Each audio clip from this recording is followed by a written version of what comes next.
Hi everyone, back again. I wanted to show you another game from Maurice Ashley. This time with him winning. I don't want to just show a bunch of losses. Uh, Maurice is a really strong player. This game, Maurice Ashley has the white pieces, and it's a brilliant game. Brilliant game against Grandmaster Alex Shabalov, who is a field attacking player with the black pieces. Now, check this game out. There's a lot of tactics, a lot of tactics in this game. This is what they call a barn burner. And I love this game. This is one of my favorite games from Maurice. E4, E6, French defense, which Shabalov is known to play along with the Alekhines defense. D4, D5. E takes D5, exchange variation, right? Known to be a quiet and drawers reputation. But what a lot of people don't know is that one of the greatest attacking players of all time played the French exchange variation, which is Paul Morphy. This is how he used to deal with the French back in the 1800s. Just simply exchange and rely on the lead in development to obtain the initiative and defeat his opponent. C4. This move is a little risky. Usually, a move like, say, like this knight f3 will be played here, or even bishop d3 or c3. But c4 is played. So Maurice is definitely showing tensions to attack, basically destroy black center and run him off the board. Knight f6, knight c3, bishop b4, all good moves. Fighting for the e4 square indirectly. Bishop d3, c5, and basically black has thrown down the gauntlet here, and almost as if uh, black doesn't really respect the opponent, or he just feels that his opening is dubious, and that he's just instead of just a normal move like castling, getting the king into safety, he just attacks the center and figures, hey, I'm just gonna destroy this center that white is set up. So knight e2. Notice he had these ideas with the c takes d4. There's a pin here. There's a lot of tension built up in the center right here. D takes c4.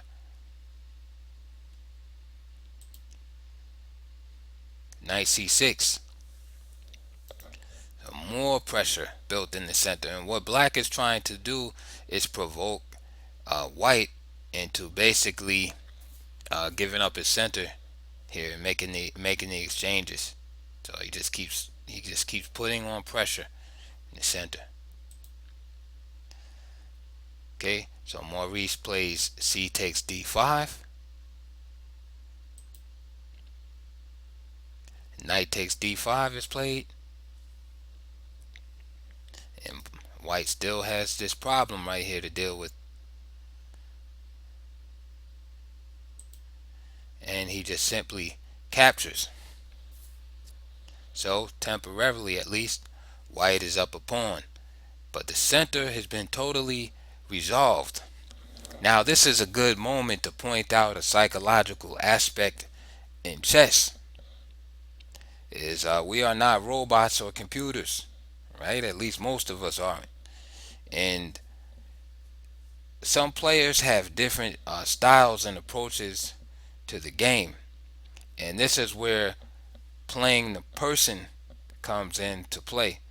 Usually, when somebody picks a certain type of opening to play, it's because they desire to reach a certain type of position. For instance, if you play the French defense, uh, it's sometimes it's because you like a closed position, right? People that play Caro-Kann in French don't mind having a space disadvantage. They rather have a space disadvantage, but have a nice pawn structure, right? And they're willing to play a long, drawn out game, 40 to 50 moves, with that nice pawn structure and eke out a win in the end game, right? They're not looking for a quick victory in 15, 20 moves. For instance, if you had a opponent that played the Danish or King's Gambit or Evans Gambit against you, you know that he or she rather is probably out, to chop your head off. An attacking player and uh, wants the game to be wild and crazy. So in this game, Shabalov, the black pieces, is playing the French defense. Now, what's interesting about Shabalov is that the French defense, does lead, can lead to a lot of close positions. But some attacking players, do prefer the French defense. Like Maurice Ashley, used to play the French, but he would play variations that were very sharp and double edged, like the burn variation, for instance. Um, but looking at this position at the board right now, it looks just like an open position. Like if you just walked to the board and looked at this position, you wouldn't think that it started from a French defense. It looks like it could have came from like a Danish or something. Not a Danish, but like some type of open game. Definitely just like a E4 E5 type game. Maybe like the sender counter game or something like that, where the position just ended up totally open. So I would think that psychologically Maurice would have the advantage because it seemed like he obtained more of the position that he wanted out of the opening than Black did. So let's move on here. So after D takes C5, White is up a pawn temporarily.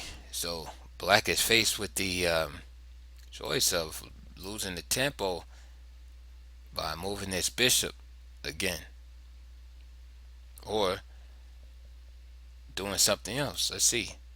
He just kept developing because of course he doesn't want to just waste the tempo here taking this pawn. He wants to be forced to take it. Say for instance after a move like A3. So Black keeps developing here. The idea is to damage the pawn structure or win a pawn because now this is pinned to the queen. So any exchange on C3, this knight is no longer involved. That's the idea behind that. And also, a move like F3 would be extremely weakening to the cause. Maurice just castled, which is a good move. A move like F3 just looks dubious on the surface. Um, it's a weakening move, and although the bishop is driven back to a good square where he's developed, and White is simply just weakened his king side with this move F3 here. And then after bishop C5, the bishop will be placed on an excellent diagonal. So Maurice was strong enough not to make dubious looking move like that. So after castles, Shabalov decides to damage the pawn structure and win the pawn because of the pin of the bishop on G4. So after bishop takes C3, knight takes C3. So Not that he's won a pawn, but he basically gets the pawn back that he had sacrificed with the tempo. So looking pretty good. Queen c2. And we see this battery of the queen and bishop lined up. And waiting for black is a surprise if he castles kingside on h7. So we see that although black has restored material equality here, there's some things we want to point out about the position. Number one is the most glaring. King is in the middle of the board. White's king is safely castled.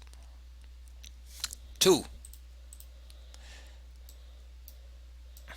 we got three open files in the center of the board.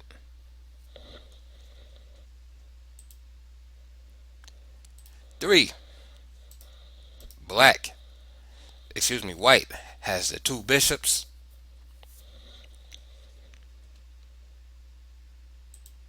And finally,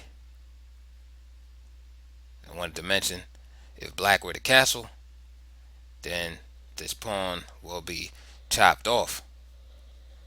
So I think all of those factors favor black in this position. Favor white in this position. So Maurice plays queen c2, bishop takes e2, and excellent move by Maurice here. This is called an in-between move. German phrase is like Zwischenzug. Probably pronounced it messed up, but it's an in-between move instead of an automatic recapture.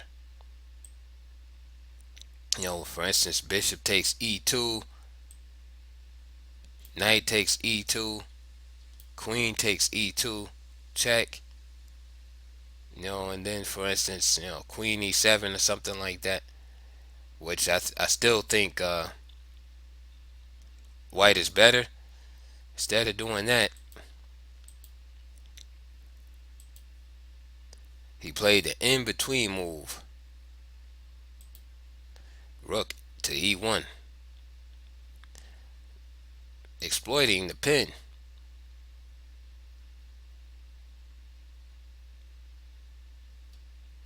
Okay, so now we see black pieces, although deep in the white territory, they're in danger actually. These are like spies that have been found out by the government. As long as they're undercover and nobody knows who they are, they're just fine. But this knight and bishop have been exposed now. The alarm is sounded, and now it's time for them to try to get out of the territory without harm.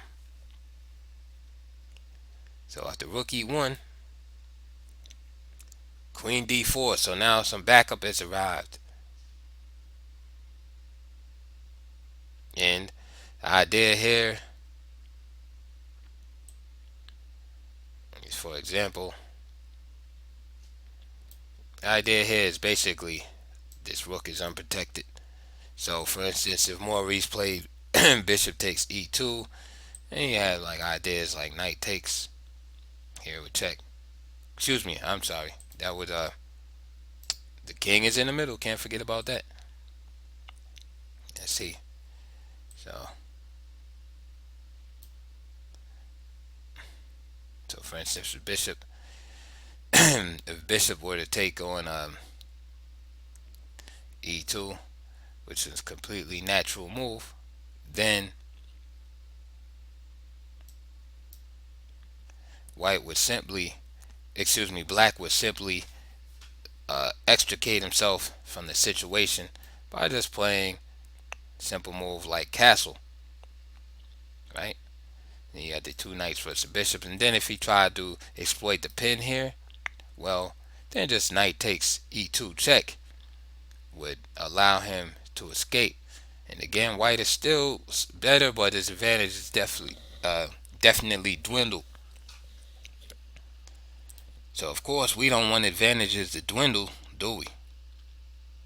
So instead of capturing Maurice found a way to increase the pressure and played bishop takes here. So he maintained the pressure on the position, the tension in the position, right? Threatening to pick up another piece, and he has 3 pieces on this, is pinned, and he has a piece on that. So what in the world is Shabalov going to do here? He never thought so much excitement could come from a quiet variation like the exchange, right? Shabalov does basically the only move that he could do, which is castle queenside. So he solves his problem of king safety somewhat anyway, because you know these there's no pawns here to protect the queen. This diagonal is open. So, but he does get his king out of the immediate pin of this rook. Bishop f5 check. That's why I mentioned that about the king being somewhat safe, because that move allowed white to extricate his bishop from here.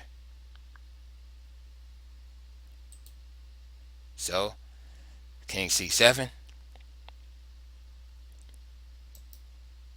and now white will get his piece back, and the bishop takes c3. Black is lost, because he not only gets his piece back, but he's looking at another piece. He's looking at this bishop, which is also attacked by 2 pieces. So bishop d3.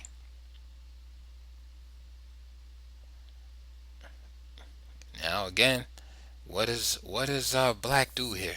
What does white do here? Because it looks like black is going to be able to extricate himself from this situation, and then perhaps even pick up this pawn later on, because black's pawn structure is pristine back here. So if white can find a good move here, the game could easily the tides could easily turn. What would you play here? Would you just play bishop takes d4? How would that help anything after bishop takes c2?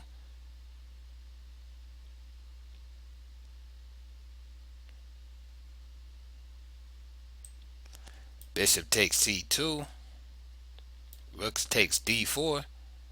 This is right up black's alley right here. This is exactly what black wants. Is all the tension removed in the position. And black is just fine.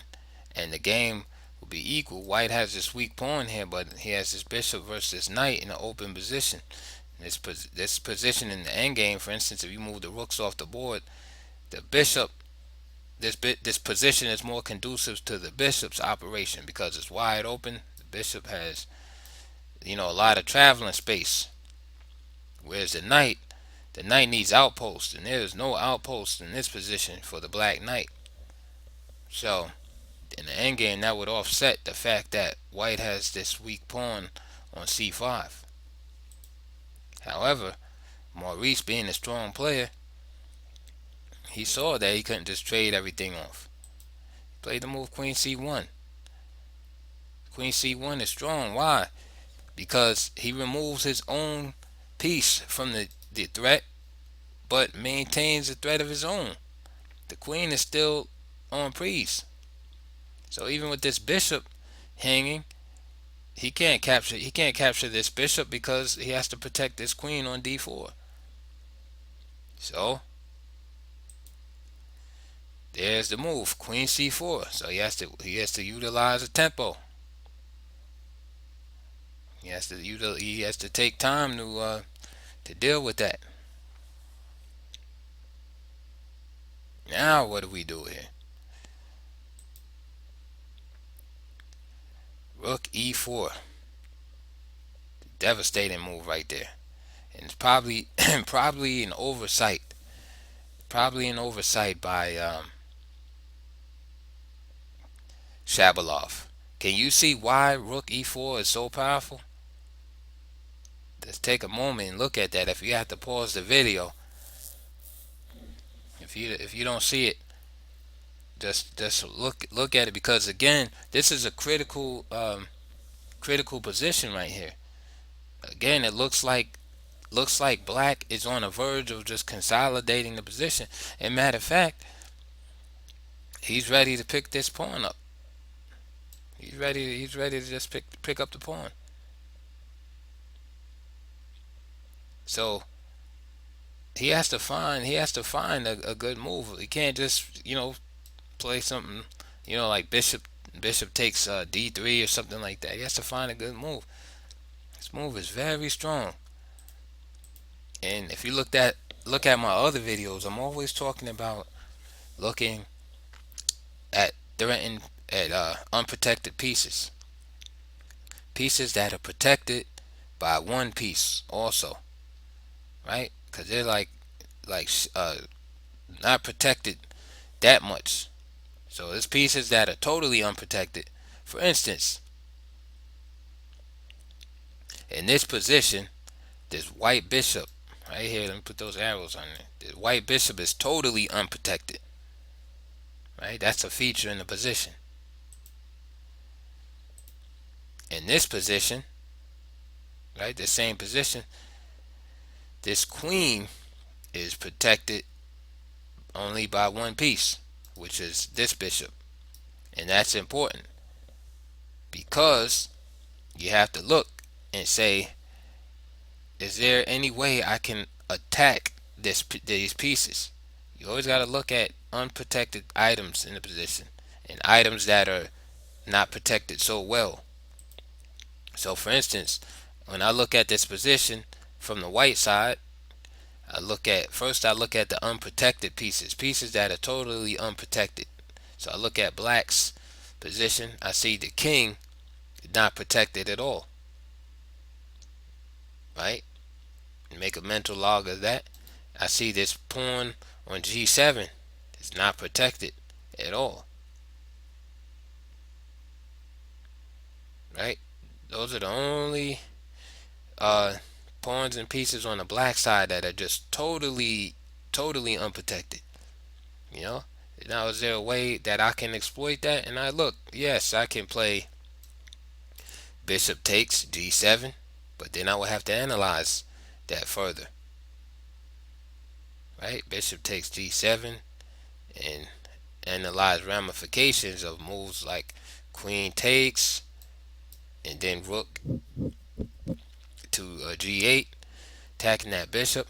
I will have to analyze that. But first, I'm just making a mental marker of the pieces that are totally unprotected. So then next, I look at the pieces that are protected only once. So for instance, this rook right here is protected only one time, and that's by this rook.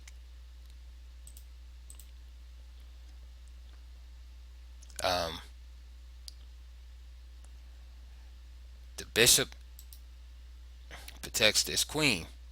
That's the queen's only protection. And that's how we go down the list. So in this position, there's two things that stand out that makes this move by Maurice possible. He sees the queen is only protected one time by the bishop, and this king is unprotected and it's on a dark square. The idea here is, if remember, the bishop is protecting the queen, right? So if bishop takes e4, now what? The queen is unprotected, and there's opposition here from the white queen on c1. So our next move,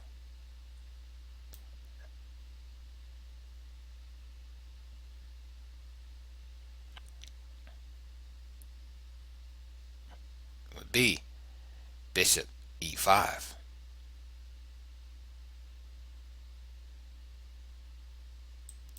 And that's one of the it's one of the ideas behind that move. Now let's look at it a little further here. So after queen takes, after bishop takes e4, right? Because that's the move that we really want to make. There's one more consideration that we have to take here. Can you see that consideration? Because we already see that the queen is unprotected.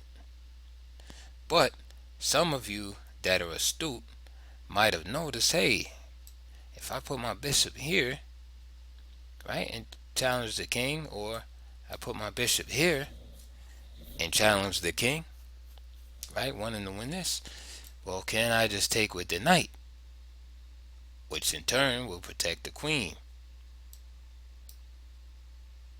So now you have to consider that.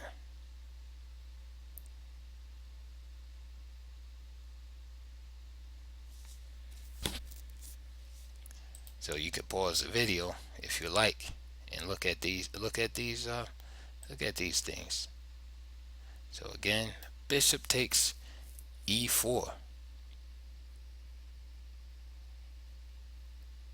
because that's the main idea here. Bishop takes e4.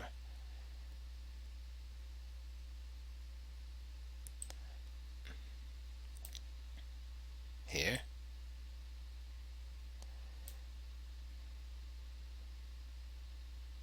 Knight takes e5.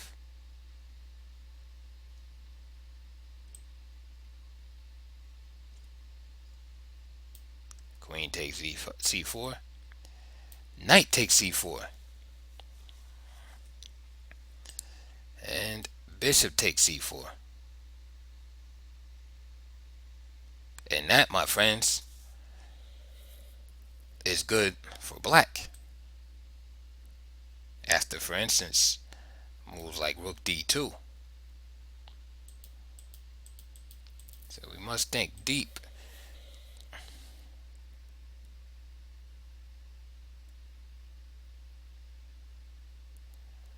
Okay, so I stalled long enough and you probably did not find the move, but it just shows you the strength of Maurice Ashley. Now look at these diagonals right here. This should give you another clue. So we see that the white bishop is cutting off this whole light square diagonal. All of this, right? Furthermore, this pawn on c5 cutting off these squares to the king. So this is the crux of this combination. If bishop takes e4, it is not the win of the queen that is the problem, because we have already showed that after, say for instance, bishop to e5 or bishop to a5, that knight a5 or knight e5 will simply protect the queen again on c4. The move that Shabalov missed is the powerful move queen to f4 check, and there is no stopping the material loss, because now everything is covered. Where's the king going? The only thing that white can do is interpose material, which loses. For instance, rook to d6, queen just would take, or knight e5, and black loses material. This, my friends, is why rook e4 was so powerful. And this must have been a shocker to Shabalov right here. And so after rook e4, attacking the queen, realizing he couldn't capture, he jumped in with the knight to block to protect this queen like that by blocking.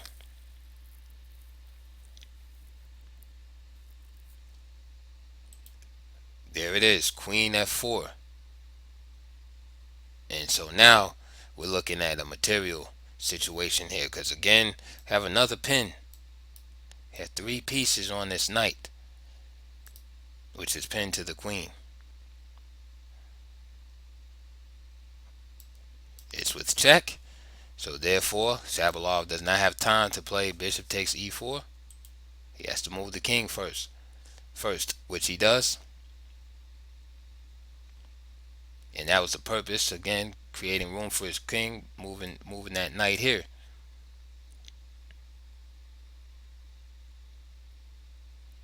So Maurice finds another fantastic move here, and he simply plays bishop takes d4. Can you see why? Bishop takes d4.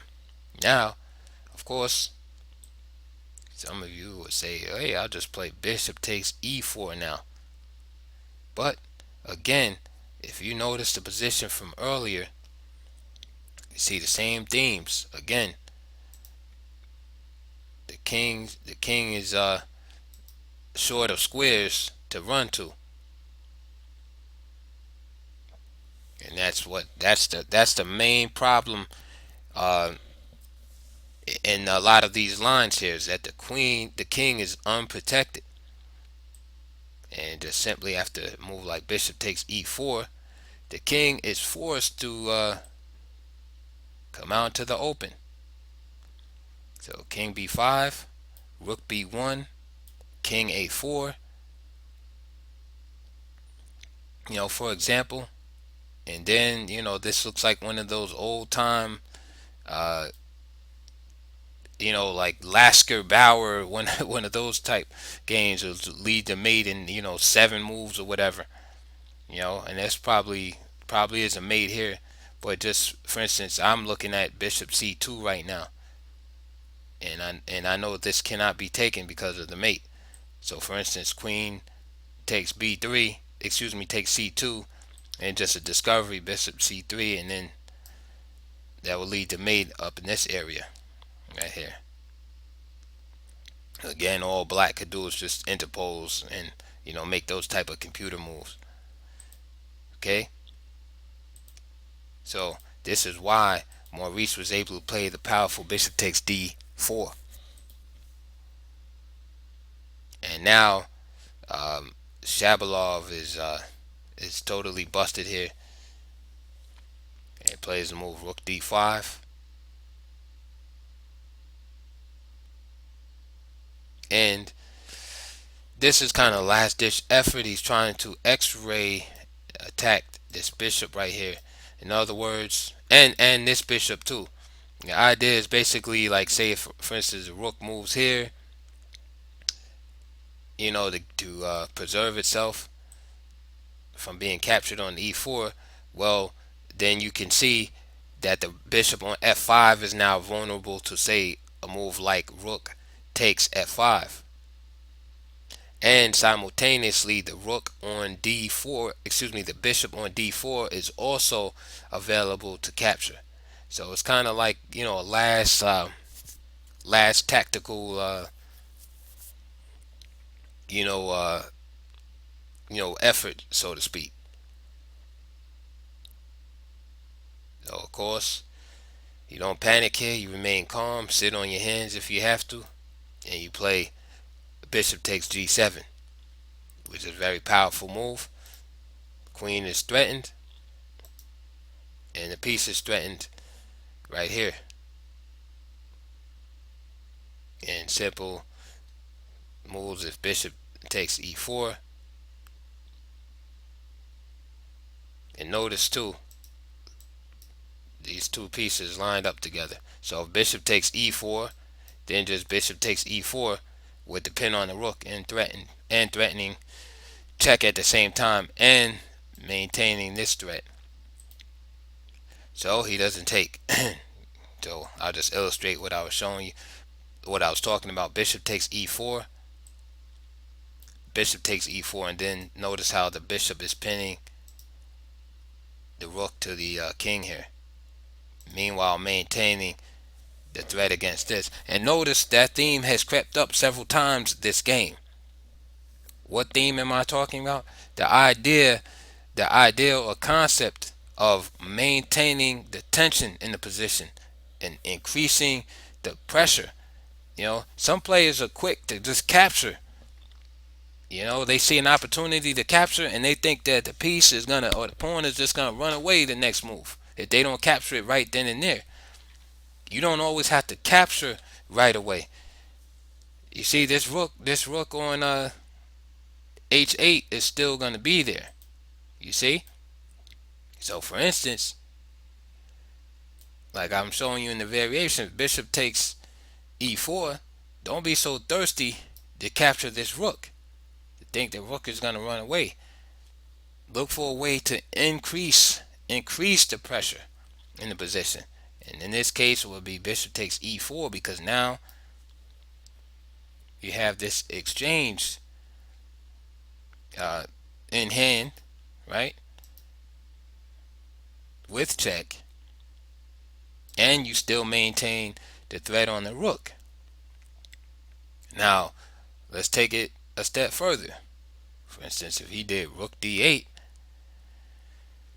you still have this going on.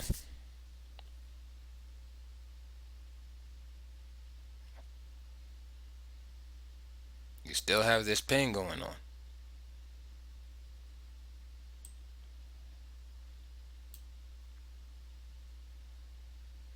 You play a move like rook b5. Excuse me, rook b1. What's the idea here? A very powerful move indeed. And it's basically just cutting off escape path for the king. King has no access here. That's why you play rook b1. The idea is if queen takes a2, then you just play queen f6.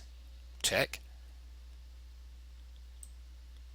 King takes c5 will be forced, driving the king into oblivion. Again, a lot of you would just capture right here. Look, the king is out of the pin. It's time for me to cash in. But you got to look, is there a way that I can increase the pressure? Queen e7. So that's just an example of about increasing the pressure, increasing the tension. Like, in other words, you want to get as much juice out of that position as possible. You want to get as much out of it. Like when it's time to cash in, like you want to get. It's just like playing a poker hand. You might have two aces at the beginning. You don't want to just drive the pot up, raise the pot up right away, and then the other players see that you got something big and they all fold. Okay, you won the pot, but you didn't get as much as you could have gotten out of it. You wanna play. You want the players to put all their money in the pot. And on the chessboard, you want to get as much out of the position as you can. You want to extract all of the tactical possibilities out of the position. All right, let's get back to the game. So after bishop, let's go back so we can see. So after that move, we discussed all the ramifications, and the tactics against these two pieces. And the simple move, bishop takes g7. And we did attack here, and we discussed why bishop takes e4 is not a good move. Shabalov played queen takes c5, and now you should be able to see what's going on with this. You see the queen and king lined up. You should definitely see the red flags here. Again, it's a perfect example at the end.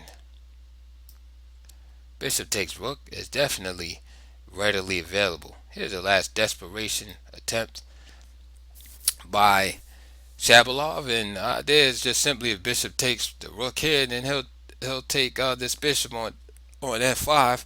The queen will move somewhere, right? And then he'll pick up this rook. So for instance, a weaker opponent might play bishop takes h8, rook takes f5,